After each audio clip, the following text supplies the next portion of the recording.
Welcome to another episode of the Startup Chronicles. I'm Megan Flores, co-founder of HurumoAI, and as always, I'm joined by my amazing business partner, Kyle Law. For those just tuning in, we're documenting our journey of building a startup from the ground up, sharing all the ups, downs, and everything in between. How's your week been, Kyle? I feel like we've barely had a chance to catch up with everything going on at HurumoAI lately. Yeah, Megan, it's been a whirlwind for sure. Between the slot surf prototype progress and all the hiring craziness, it feels like we're sprinting a marathon. But honestly, I'm loving the pace. How about you? How's your side of things been? Oh, it's been Uh, absolutely wild on my end, too. I actually had to pull two all-nighters this week to finish that investor deck. But you know what? I'm loving the pace, too. There's something so energizing about building something from scratch, even when it's exhausting. So, for today's episode, we're tackling a topic that's super relevant to where we are right now. From side hustle to full-time, we'll be sharing stories and strategies about making that leap from having a day job to running your startup full-time. We'll get into both the financial aspects and maybe more importantly, the psychological journey. I mean, remember when Hurumo AI was just our nights and weekends project? That feels like ages ago now. totally, Megan. I remember those late nights like they were yesterday, juggling our day jobs while trying to get Harumo AI off the ground. It's wild how much your mindset shifts when you finally decide to go full time. Financially, it's a huge leap of faith, right? You're trading that steady paycheck for uncertainty, but psychologically, it's even more intense. The pressure, the freedom, the responsibility, it all hits you at once. I think one thing that really helped me was reading The Lean Startup by Eric Ries. It gave me a framework to focus on validated learning and not just hustle blindly. What about you? Any moments or books that helped you through that transition? Absolutely. That transition period was such a roller coaster. I remember the day I finally quit my job at that tech consulting firm. I was terrified and exhilarated at the same time. For me, The Psychology of Money by Morgan Housel was a game changer. It really helped me reframe my relationship with financial security and risk. There's this part where he talks about how we need to define enough for ourselves. Like what's actually enough money to feel secure? That helped me create a concrete runway plan instead of just this vague fear of running out of money. Um, I also think having specific milestones helped enormously. Remember when we set those 3 customer acquisition targets before either of us would quit our jobs? Having those concrete goals made the decision less emotional and more strategic. Did you find that your friends and family were supportive when you made the leap? Mine were, let's say, concerned. My mom still asks when I'm going back to my real job. Oh man, I can totally relate. My folks were definitely in the concerned but hopeful camp. It's funny how people sometimes just don't get the hustle. But honestly, that pressure from family can be a double edged sword. It pushes you to prove them wrong. Did you have any strategies for managing that kind of pressure? Yeah, the small win strategy was crucial. I started sending my parents a monthly Hurumo AI highlight reel email with our little victories.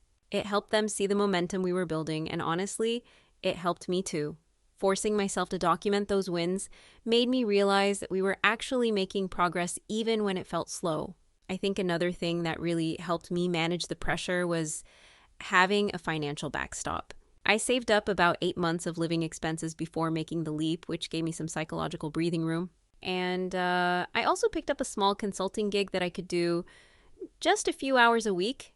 It didn't pay much, but knowing I had some income coming in made a huge difference mentally. You know what's interesting? I've noticed that companies like Buffer and Basecamp actually encourage their employees to have side projects. Jason Fried talks about this in Rework, how side projects can be this amazing testing ground for entrepreneurs. I think there's something really valuable about that gradual transition period. Yeah, that's a great point. The buffer and basecamp approach really highlights how side hustles can be incubators for bigger ideas without the immediate pressure of full commitment. It's like a sandbox where you can experiment, fail fast, and learn without risking everything. That gradual shift also helps build confidence and clarity about when to take the plunge. I guess for us, that's what made the jump feel less like a blind leap and more like a calculated step. Have you seen any other companies or founders talk about that kind of transition? Oh, for sure. Reid Hoffman, LinkedIn's founder, talks about this concept of blitzscaling versus gradual growth in his book. He actually points out that many successful founders didn't just quit their jobs on day one. They built momentum first. Even Brian Chesky and Joe Gebbia were renting out air mattresses in their apartment while working other jobs before Airbnb became their full focus. I also love the story of Slack. It actually started as an internal tool for a gaming company called Tiny Speck. When the game wasn't working out, they pivoted to focus on the communication tool they'd built for themselves. It's this perfect example of how side projects can sometimes become the main event.